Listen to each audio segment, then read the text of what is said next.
Fala família Liga, Igor falando, e hoje a gente vai falar sobre esse momento que o Bitcoin está vivendo. Muita gente já assustada, basta o Bitcoin fazer uma pequena correção, porque se a gente pegar de 25 para 24, 23.800, são US$ 1.200, a gente sabe que o Bitcoin ele apresenta uma volatilidade às vezes muito superior a isso, e movimentos assim são normais. A gente vai falar um pouco sobre isso hoje, vamos ver aqui alguns indicadores on-chain também, então vamos ver tudo que está se passando no mercado. E antes de começar esse vídeo, só preciso dar um aviso: muita gente está renovando o curso Plano B, a gente está inserindo os módulos, vão ser inseridos semana que vem, módulos futuros do Rodrigo, tem módulo DeFi, tem vários módulos novos que a gente vai inserir. Então você que está renovando, tem um preço especial para você lá na própria Hotmart, tá? É só você ir lá e selecionar esse preço especial que a gente fez para vocês. Mas vamos com tudo começar aqui. E eu queria começar, eu sempre gosto, como vocês sabem, de ter uma visão do Bitcoin um pouco no longo prazo, um pouco no macro. Muita gente, a maioria das pessoas, na verdade, fica ficcionada e presa pelo preço de tela, sendo que, para mim, pelo menos, o que funcionou para mim, o que mudou minha vida, foi realmente analisar esse investimento, que é o Bitcoin, digamos assim, no longo prazo, no macro. Foi isso aí que veio realmente a grande mudança da minha vida, muito mais do que ficar diariamente acompanhando. E a gente consegue identificar aqui, a gente está fechando o mês de fevereiro e eu tô aberto aqui no Raikinashi, que são aí grandes rastreadores de tendência. No mês passado eu vim alertando para vocês que depois aqui de 3, 6, 9, 12, 13 meses com o Raiknashis vermelhos, a gente finalmente fazia aqui nesse momento um Raiknash verde.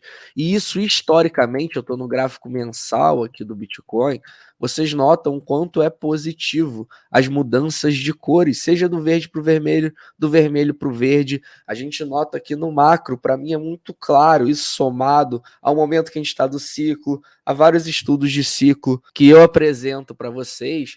A gente nota que realmente existe uma probabilidade altíssima aqui desse fundo já ter acontecido, o que não significa que o Bitcoin vai fazer isso aqui, ó, que é o que muita gente acha quando eu falo isso, que o Bitcoin vai alcançar US$ 100.000 amanhã. Não é isso que eu quero dizer. Eu quero dizer que, para mim, é muito claro que está se iniciando uma nova jornada no Bitcoin e que se a história voltar a se repetir, de repente, lá no final de 2024, mais ou menos por aqui, 2025, a gente pode ver aí um novo topo histórico para o Bitcoin. Ainda mais porque nós sabemos que nós temos o halving chegando aí mais ou menos um ano, a gente vai ter o halving no Bitcoin, o que causa para mim, então, esse ciclo ser tão bem definido, com certeza, é o halving do Bitcoin. Se a gente olhar aqui no semanal agora, vocês notam que ainda é algo positivo aqui em relação ao Raiknash, é uma barra de força, corpo largo, sombra superior, sem sombra inferior. Então o Raiknash semanal também está positivo. Vou botar na vela normal, só porque para mim é muito claro o momento que a gente está vivendo agora, não é nenhum momento de desespero. Por sinal, desde esse momento aqui que a gente estava ali tentando e rompendo naquele momento o Bull Market Support Band, que são essas duas médias móveis, falei que era muito improvável que o Bitcoin passasse de primeiro aqui a média móvel de 200 semanas, porque para mim é uma das principais médias que a gente tem. Notem a importância dessa média aqui no longo prazo.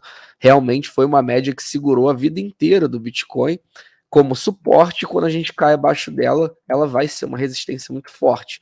E é isso que tem se mostrado. E até agora tudo bem. A gente tem a segunda semana consecutiva. Se a gente contar aqui, a gente pode também contar mais duas aqui. Então, um mês aí, 4 semanas que a gente está encontrando essa rejeição. E o que não pode acontecer para isso permanecer saudável, para isso permanecer, digamos assim, um respiro para que a gente tenha força para conseguir romper.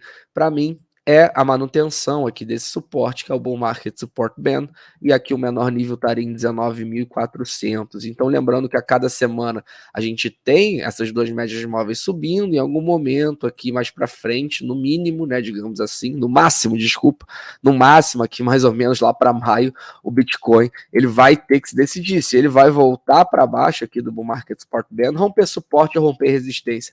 Eu não acho, sinceramente, que isso vai durar até maio, mas diríamos assim que no cenário mais lento duraria aqui até maio, junho, para a gente ter essa decisão. Mas, sinceramente, eu acho que isso vai acontecer bem antes isso vai acontecer. Eu não estou falando que vai romper resistência, mas que a gente vai ter essa decisão, porque o mercado ele também pode ser visto como uma forma de reação antes de você tentar antecipar um movimento.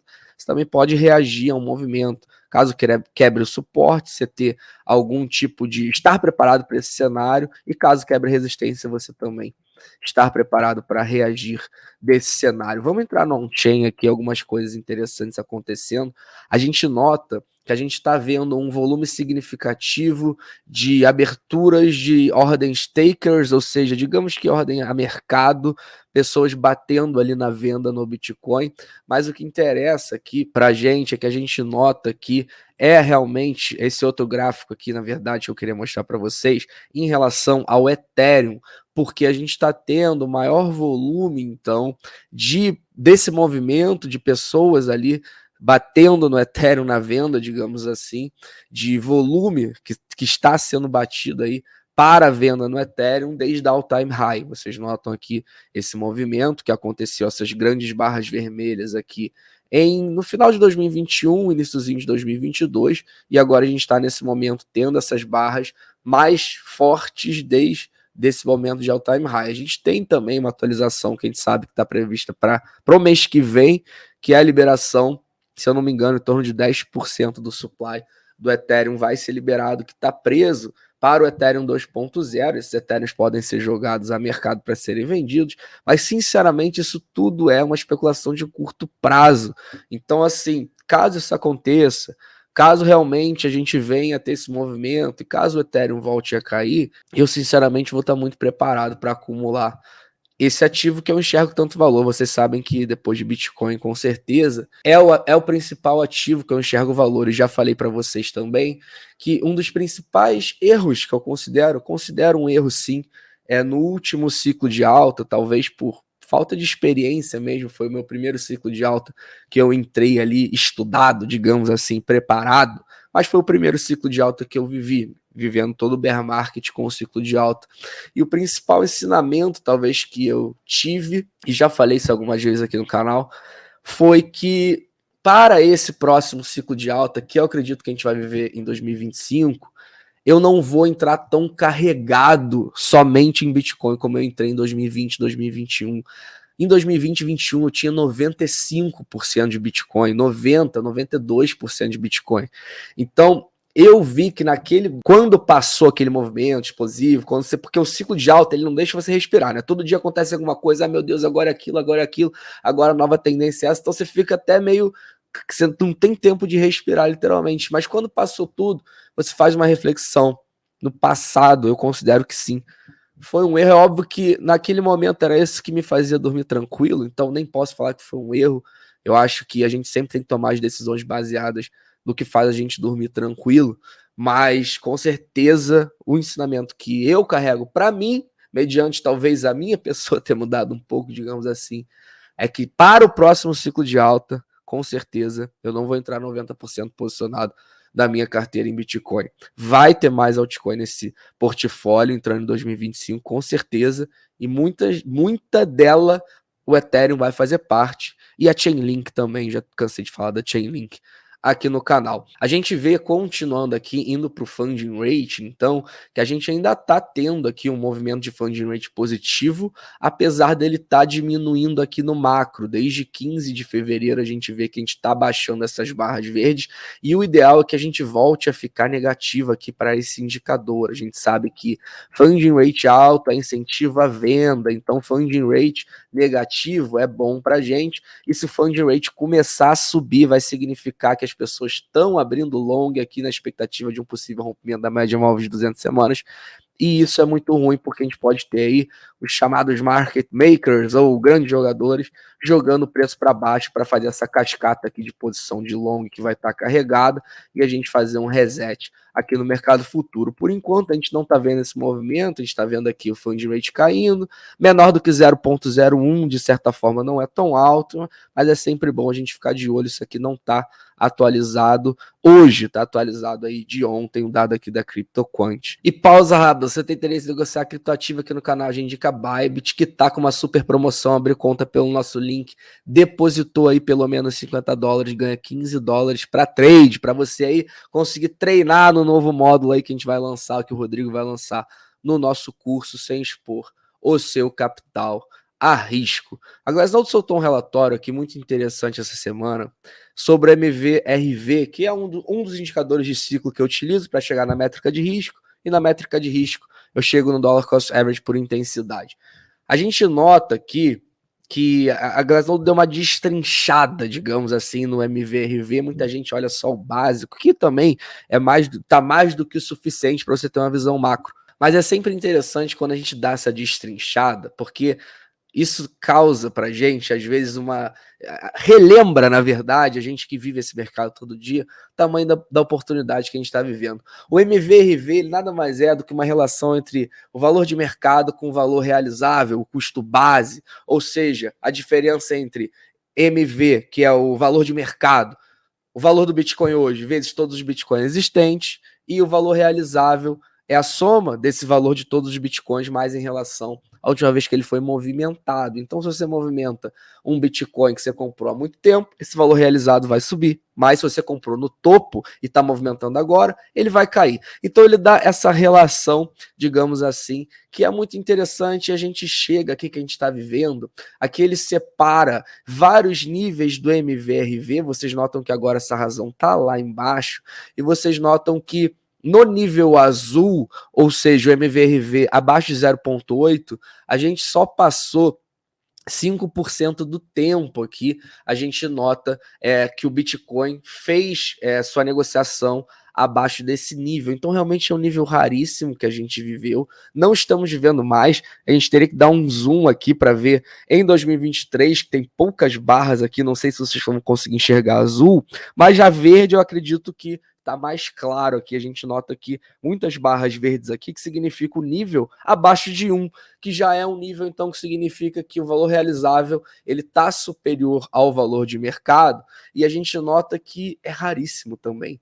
Esse nível, que até o nível verde, digamos assim, é um nível muito raro, que a gente só vê quando? Só vê nos bear markets. Notem aqui, a gente só viu aqui essa fase em 2015, 16, e só viu em 2019. A gente também viu aqui no Corona Crash, quando o Bitcoin aqui ele fez essa queda rápida, e lá em 2012. Mas notem o quão raro é a gente viver essa fase verde, que é justamente a fase que a gente acabou de sair. A gente não vive mais essa fase.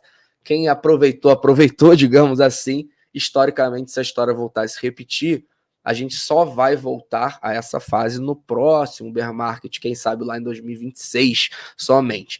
Então, realmente é uma fase, para mim, muito clara de transição, que eu falei para vocês no início desse vídeo.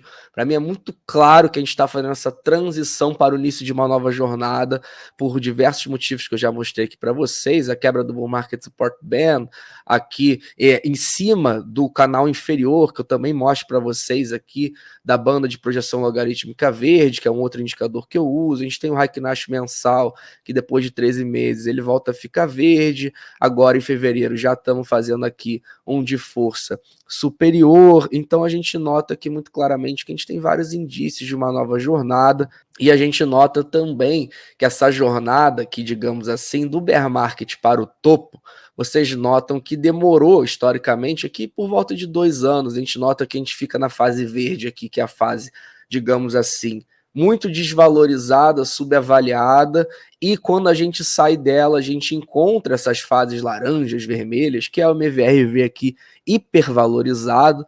A gente encontra elas aqui 2 anos depois, mais ou menos. Aconteceu isso de 15 aqui para 17, 16 para 18, e também de 19 aqui para 21, que foi o último ciclo de alta que a gente viveu. E se a história voltar a se repetir, por isso que também mais um fator que adiciona a probabilidade aí, realmente, desse ciclo de alta acontecer em 2025, né? O ciclo de alta, na verdade, são os meses que o Bitcoin está subindo de forma expressiva, mas diria que é para a gente encontrar um novo topo aí, de repente, somente aí em 2025. Se a história voltar a se repetir, isso aqui é muito claro. Uma vez que a gente sai, a gente demora aí por volta de 2 anos para encontrar esse topo. Então, realmente, um momento muito positivo do mercado, eu diria, porque a gente está vendo a história voltar a se repetir na nossa cara, essa que é a grande verdade. Só que muita gente só consegue analisar isso quando olha para trás, infelizmente. Quando a gente está vivendo essas fases aqui, amarelas, vermelhas, todo mundo eufórico, todo mundo só fala de Bitcoin, Bitcoin sai em todos os jornais, revista, todo mundo tipo, começa a te perguntar de Bitcoin da sua família, os seus amigos, e o que eu faço, e o que eu compro. Então, nessas fases, na verdade, já é a fase que você tem que estar colhendo, e não a fase que você tem que começar a plantar. E todo mundo nessa fase aqui, amarela, vermelha, olha para trás e fala, como era óbvio, né? Não parece tão óbvio que a gente tinha que ter acumulado aqui, vendido mais ou menos por aqui, aí voltado a acumular mais ou menos por aqui, vendido mais ou menos por aqui, parece tão óbvio, mas a gente não consegue enxergar quando a gente está vivendo, a gente tem dificuldade, na verdade, de enxergar quando a gente está vivendo, porque a grande verdade é que olhando para trás parece fácil, mas viver no dia a dia não é tão simples assim. Então aproveitem, família, aproveitem. Para mim é muito claro esse tipo de movimento. Quem tiver paciência para plantar agora vai colher no futuro. A fase da, digamos assim, até do plantio mais extremo, para mim até já passou, o que não significa que ainda não é uma boa fase para plantar com uma estratégia bem definida. Como vocês sabem, a minha dollar cost average por intensidade. Então por hoje é isso, família. Espero que vocês tenham gostado do vídeo. Não deixe de ver nosso clube de membros também, tá com muito conteúdo legal todos os dias, vídeos, lives, relatórios, muito conteúdo, troca de informações no nosso grupo privado, muitos indicadores, a gente manda lá, o pessoal fica trocando análise. Enfim, dá uma olhada ali na descrição do vídeo. E para fechar, nosso seu conselheiro financeiro, nem estou aqui para fazer você gostar de Bitcoin. Afinal de contas, você não gosta de Bitcoin. O azar é seu, não meu. Tenham todos um ótimo dia e até amanhã.